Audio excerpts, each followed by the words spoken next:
Hello மக்களே, உங்கள் எல்லாருக்குமே தெரியும் இந்த வாரம் மோஸ்ட் ஆஃப் த ஹவுஸ்மேட்ஸ் வந்து நாமினேஷன் லிஸ்ட்டில் தான் இருக்காங்க. யார் இல்லைன்னு பார்த்தீங்கன்னா வீட்டு தலையான கானா வினோத் அண்ட் விக்ரம். இவங்க 2 பேர்த்த தவிர எல்லாருமே நாமினேஷன் லிஸ்ட்டில் இருக்காங்க. அன்ஒஃபிஷியல் ஓட்டிங்கில் யார் டாப் 3ல் இருக்காங்கன்னு பார்த்தீங்கன்னா திவ்யா, கம்ருதீன் அண்ட் பார்வதிங்க. திவ்யா ரொம்பவே ஓட்டு வித்தியாசத்தில் மேலே இருக்காங்க. கம்ருதீன் அண்ட் பார்வதி ஒரு ரேஞ்சில் இருக்காங்கன்னு சொல்லலாம். அதுக்கு கீழே பார்த்தீங்கன்னா அரோரா அண்ட் சபரி, அவங்க 2 பேருமே ஒரு ரேஞ்சில் இருக்காங்க. அதுக்கு கொஞ்சம் கீழே சாண்ட்ரா. மற்றபடி லீஸ்ட் ஓட்ஸில் யார் இருக்காங்கன்னு பார்த்தீங்கன்னா ஆதிரைங்க. இந்த வாரம் ஒரு எவிக்ஷன்னா கண்டிப்பாக ஆதிரை போடுவாங்க. அதே மாதிரி டபுள் எவிக்ஷன் ஒன்று இருந்துச்சு அப்படின்னா ஆதிரை கூட இன்னொரு ஆள் யார் போவாங்கன்னு பார்த்தீங்கன்னா 4 பேர் இருக்காங்க. இந்த 4 பேரில் யாராச்சும் ஒரு ஆள் போகலாம். ஏன்னா இவங்களோட ஓட்டு வித்தியாசம் எல்லாம் முன்ன பின்ன ஒரு 1000 ஓட்டுக்குள்ளே தான் இருக்குது. யாருன்னு பார்த்தீங்கன்னா Kani, Amit, FJ and Subiksha. So double எவிக்ஷனா சிங்கிள் எவிக்ஷனான்னு தெரியல.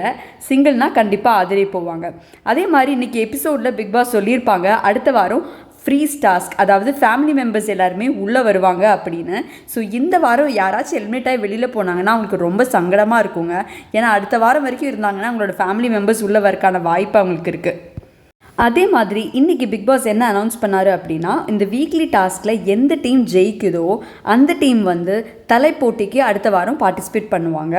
ப்ளஸ் அந்த டீம்லேருந்து ஒரு ஆளோட family members 24 hours Bigg Boss வீட்டில் இருப்பாங்க அப்படின்னு.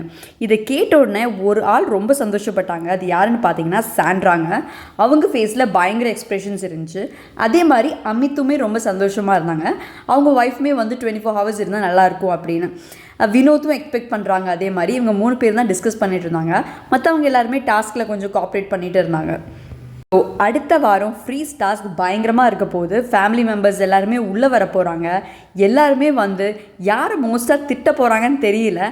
பட் என்னோட கணிப்பு பாருவாக தான் இருக்கும்னு நினைக்கிறேன். ஏன்னா பாரு அந்த மாதிரி பண்ணி வச்சுருக்காங்க எல்லாருக்கிட்டேயுமே.